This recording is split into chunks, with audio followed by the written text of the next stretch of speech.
Hello students, तो आज हम पढ़ेंगे 6वीं में अध्याय 13 प्रतिशतता के अनुप्रयोग। इसमें आपको पढ़ना है मिश्र धन, चक्रवृद्धि ब्याज, साधारण ब्याज, ये सब का कॉम्बिनेशन यहाँ पर दिया हुआ है। तो साधारण ब्याज तो आपने पिछली कक्षा में भी पढ़ा होगा। क्या होता है ब्याज? जब हम किसी से कर्ज लेते हैं, ठीक है, किसी से पैसे उधार लेते हैं, तो जो हमारा पैसा रहता है, जितना हम पैसा दिए रहते हैं, उस पर भी जो देने वाला है वो ब्याज लगाता है। ठीक है, उसमें हमको एक्स्ट्रा पैसा उनको देना होता है। यदि हम यहाँ पर 500 रुपए किसी से उधार ले रहे हैं 1 महीने के लिए, तो हमको 500 रुपए बस नहीं देना होता, उसके अलावा वहाँ पर हम 10-20 रुपए या 50 रुपए हम एक्स्ट्रा देते हैं। वो जो एक्स्ट्रा हम देते हैं उसे हम क्या कहते हैं? ब्याज कहते हैं। ठीक है, तो जो हमारा एक्चुअल जो रुपए था 500 रुपए, वो हमारा क्या है? मूलधन है। ठीक है, वो क्या है? हमारा मूलधन। 500 रुपए जो है वो मूलधन है, लेकिन जो हम उसमें एक्स्ट्रा दे रहे हैं वो क्या हुआ? जैसे कि 500 रुपए हमारा क्या हुआ? मूलधन मैंने बताया। ठीक है, 500 रुपए मूलधन है, और जो हम एक्स्ट्रा पैसा दे रहे हैं उसको क्या बोलते हैं? ब्याज। ठीक है, हम मूलधन पर क्या दे रहे हैं? यहाँ पर ब्याज दे रहे हैं। मान लीजिए यहाँ पर आप ब्याज दे रहे हो 50 रुपए। ठीक है, मूलधन पर ब्याज जो है वो 50 रुपए दे रहे हो, तो जो हम अलग अलग तो नहीं देते, एक साथ ही देते हैं उसको। तो कितना रुपए हुआ? ये 500 और 50 मिलके 550 रुपए हुआ। तो ये जो 550 रुपए वो क्या है? 550 रुपए हमारा है मिश्र धन। क्या है? मिश्र धन। ठीक है, ये हमारा मूलधन है। 500 रुपए हम किसी से उधार ले रहे हैं तो वो हमारा मूलधन हुआ। जब हम उसको रिटर्न करेंगे तो 50 रुपए हम एक्स्ट्रा देंगे, या जो भी परसेंट वो लगाएगा उसके हिसाब से हमको ब्याज देना होगा। ठीक है, तो वो हमारा क्या है? ब्याज है। तो हम वहां पर पैसा उसको रिटर्न जब करेंगे तो कितना रुपए करेंगे? 550 रुपए। तो जो 550 रुपए हम उसको रिटर्न करेंगे 1 महीने बाद, या जो भी समय दिया रहेगा, तो वो जो पैसा हमारा है वो क्या कहला जाएगा? मूलधन नहीं कहलाएगा, क्योंकि देखिए मूलधन से वो क्या हो रहा है? ज्यादा हो गया है ना। तो ये क्या होगा? मिश्र धन होगा। कैसे मिश्र धन नाम रखे? कि मूलधन और ब्याज को हम क्या करे हैं? जोड़ दिए हैं। मूलधन और ब्याज को जब हम जोड़ते हैं तो क्या होता है? मिश्र धन। मिला जुला मिश्रण हो गया। किसका किसका मिश्रण हो गया? मूलधन और ब्याज का। तो हमारा मिश्र धन का यहाँ पर सूत्र क्या हो जाएगा? मूलधन धन ब्याज। ये हमारा सूत्र हो गया। ठीक है, मूलधन मैंने आपको बताया कि जो भी हमारा एक्चुअल रुपया है, जिसमें कोई ब्याज नहीं लगा, कुछ नहीं, चाहे हम उधार लिए हो या किसी को उधार दिए हो, जो हमने स्टार्टिंग में पैसा जो है हमारा, वही हमारा मूलधन है। उस पर कुछ समय बाद ब्याज लगता है, तो ब्याज हुआ। और ब्याज होने के बाद यदि हम किसी को पैसे रिटर्न कर रहे हैं तो वो ब्याज, जो मूलधन जो रहता है उसको तो देना ही होता है हमको, साथ ही उसका ब्याज भी देना होता है। तो जब हम इन दोनों को जोड़ के देते हैं पैसा, तो उसे हम क्या कहते हैं? मिश्र धन कहते हैं। ठीक है, तो एक तरह से यहाँ पर सूत्र आपको पता चल गया। यदि हम मूलधन और ब्याज को हम जोड़ देते हैं तो क्या कहला जाएगा? मिश्र धन कहलाएगा। इसका यही फॉर्मूला हो गया। इसके बाद हमारा है चक्रवृद्धि ब्याज। चक्रवृद्धि ब्याज। चक्रवृद्धि ब्याज क्या होता है? ये जो ब्याज हमारा था, ठीक है, ब्याज पर भी जब हम ब्याज लगाते हैं, ब्याज पर भी जब ब्याज लगता है, जैसे कि अभी हमारा था मूलधन 5000 ले लीजिए, यहाँ पर 5000 रुपए है। ब्याज आपको देना था हर महीने 500 रुपए है। ठीक है, तो हर महीने उसको कितना रुपए देना था? 500 रुपए देना था, लेकिन वो नहीं दे पाता है। ठीक है, इनकेस वो यदि नहीं दे पाता है तो इस ब्याज पर भी ब्याज लगता है। ठीक है, इस ब्याज पर भी मान लीजिए उसका ब्याज लगना है 50 रुपए या 100 रुपए। ठीक है, इस पर भी जब जो ब्याज लगता है उसे हम क्या कहते हैं? चक्रवृद्धि ब्याज। ठीक है, जब ब्याज पर ही हमारा ब्याज लगता है उसे हम क्या कहते हैं? चक्रवृद्धि ब्याज। ठीक है, तो ये जो चक्रवृद्धि ब्याज है उसका फॉर्मूला, या तो आप डायरेक्ट फॉर्मूला लगा सकते हैं, या फिर हमारा क्या होता है जो हमने यहाँ पर पढ़ा, ठीक है, उससे ही हमारा रिलेटेड होता है। यहाँ पर जैसे कि ये पढ़ा हमने मिश्र धन का फॉर्मूला, मूलधन धन ब्याज। तो ये जो ब्याज है वो आपका साधारण ब्याज भी हो सकता है या फिर चक्रवृद्धि ब्याज होता है। यदि आप चक्रवृद्धि ब्याज निकाल रहे हैं, मान लीजिए उसी को निकाल रहे हैं, चक्रवृद्धि ब्याज को ही, ठीक है। इसको चक्रवृद्धि ब्याज यदि आप कंसीडर कर रहे हो तो यहाँ पर फॉर्मूला क्या हो जाएगा, मिश्र धन माइनस मूलधन। यही फॉर्मूला होगा कि नहीं। ये जो मूलधन है वो इधर पक्षांतर हो जाएगा, तभी हमारा ब्याज निकलेगा। तो ब्याज हमारा क्या माने हमने, चक्रवृद्धि ब्याज। तो एक तरह से यहाँ पर चक्रवृद्धि ब्याज का सूत्र क्या हो गया, मिश्र धन माइनस मूलधन। आप एक ही फॉर्मूले से बना सकते हो। मिश्र धन क्या होगा, जब मूलधन में ब्याज जुड़ता है तो हमारा मिश्र धन होता है। जब हमको चक्रवृद्धि ब्याज निकालना है तो क्या होगा कि यदि हम मिश्र धन में से मूलधन को घटा देंगे तो हमारा चक्रवृद्धि ब्याज निकल जाएगा, ठीक है। तो यहाँ पर ये एक फॉर्मूला हुआ, ठीक है। अब हमारा मिश्र धन का एक और फॉर्मूला होता है, क्या होता है formula, P1 plus R divided by 100 power में T, ठीक है। ये हमारा फॉर्मूला होता है मिश्र धन का। किसका, मिश्र धन का। तो यहाँ पर P क्या है, मूलधन है, प्राइस, ठीक है। R क्या है, रेट है, और T क्या है, टाइम, समय। आपने साधारण ब्याज के फॉर्मूले में पढ़ा होगा, मूलधन गुणा दर गुणा समय बटे 100। ये होता है हमारा साधारण ब्याज का सूत्र, जिसमें जो मूलधन है उसको हम P लिखते हैं, दर हमारा रेट R होता है और समय हमारा T होता है। याद आया आपको। तो यही हमारा मूलधन है, ये दर है रेट, और ये T समय, ठीक है। ये हमारा है, ठीक। तो हमने यहाँ पर मिश्र धन का सूत्र लगाया, P1 प्लस आगे जो P है वो कोष्टक में इस तरह से बाहर की तरफ है, कोष्टक के अंदर 1 प्लस R डिवाइडेड बाई 100 है, ठीक है। और इसके पावर में T है, यानी कि समय है। यहाँ पर हमें फिर से मूलधन लिखा है माइनस में करके, तो माइनस फिर P हम लिख देंगे, ठीक है। ये हमारा मिश्र धन का फॉर्मूला है, P1 plus R divided by 100 power T।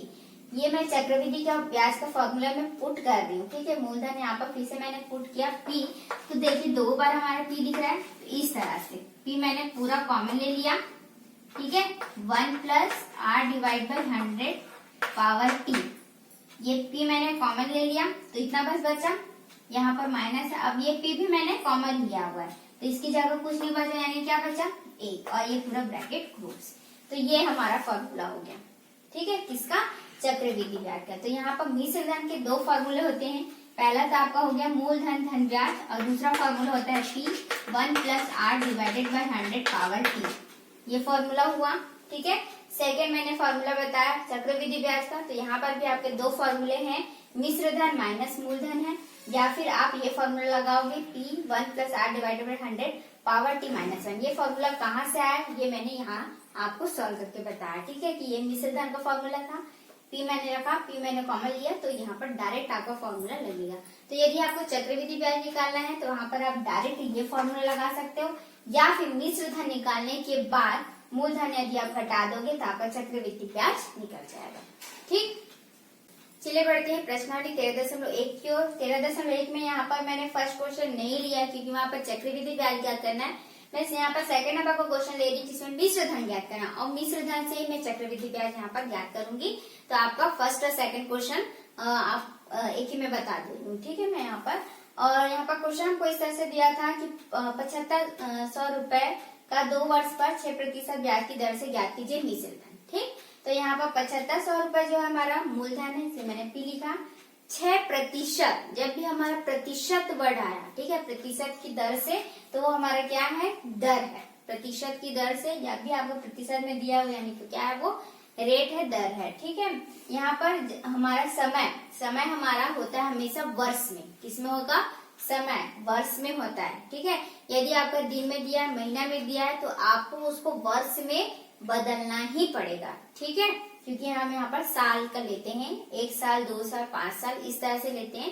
2 महीना 3 महीना या 10 दिन 20 दिन ऐसा नहीं लेना है, ठीक है। यदि आपका दिन में दिया है तो भी आप वर्ष में बदलोगे, और यदि महीने में दिया है तो भी वर्ष में बदलना ही है, ठीक है। तो इस तरह से यदि आपको दिया है, रुपए में दिया है, तो पहला जो रुपया होता है वो आपका मूलधन है, ठीक है।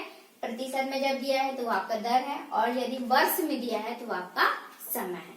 तो यहाँ पर आपको निकालना है मिश्र धन। तो मैं यहाँ पर मिश्र धन का फॉर्मूला लगा दूंगी डायरेक्ट, जो हमने पढ़ा था अभी, P1 plus R divide by 100 power T।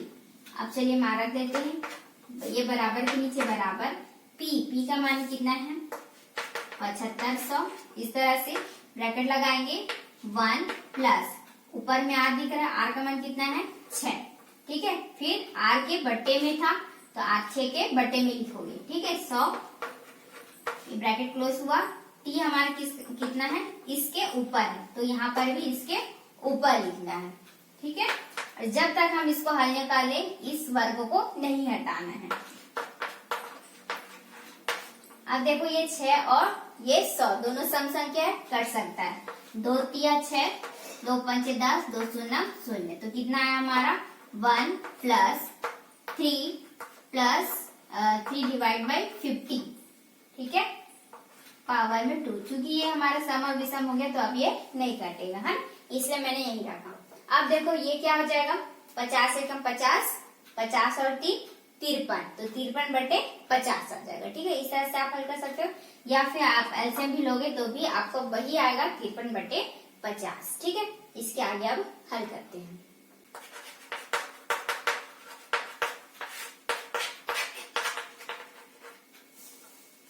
तो इस तरह से आपका आया हुआ था।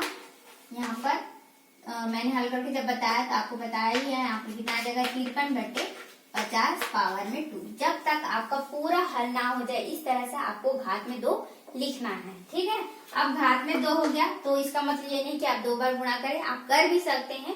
मैं यहाँ पर गुणा नहीं करूंगी, ये इस तरह से लिखूंगी, ब्रैकेट यानी गुणा हो गया, इसको ही 2 बार लिख दोगे। घात में 2 यानी क्या होता है, 2 बार लिखना या 2 बार गुणा करना। तो आप गुणा भी करोगे तो 53 को 2 बार, 50 को 2 बार, इस तरह से।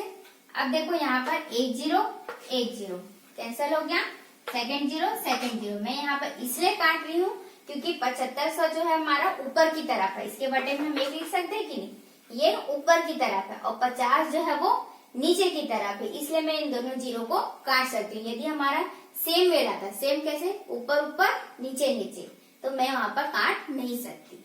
ठीक है, इस तरह से हो गया। अब 75 और 5 भी कर सकता है, मैं यहाँ पर काट दूंगी, 5 एकम 5, यहाँ पर हो गया 5 एकम 5, 2 बच जाएगा, 5 25, तो कितना आ गया 15।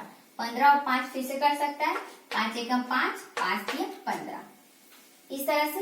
अब देखो ये मैं नहीं काट सकती, ठीक है, क्योंकि ये सब क्या है, ऊपर की तरफ है, तो अब सीधा क्या होगा, गुणा होगा। तो यहाँ पर कट के कितना आया था 3, यहाँ आया है 53, यहाँ आया है 53। अब मैं इन सभी को क्या कर दूंगी, गुणा कर दूंगी, तो हमारा आंसर यहाँ पर प्राप्त हो जाएगा। तो चलिए गुणा कर लेते हैं, इस तरह से गुणा कर दिए, 3 तिया 9, 5 तिया 15, 5 तिया 15, 15 15 30, 25 और 25 और 3 कितने हो गए 28, इतना आया।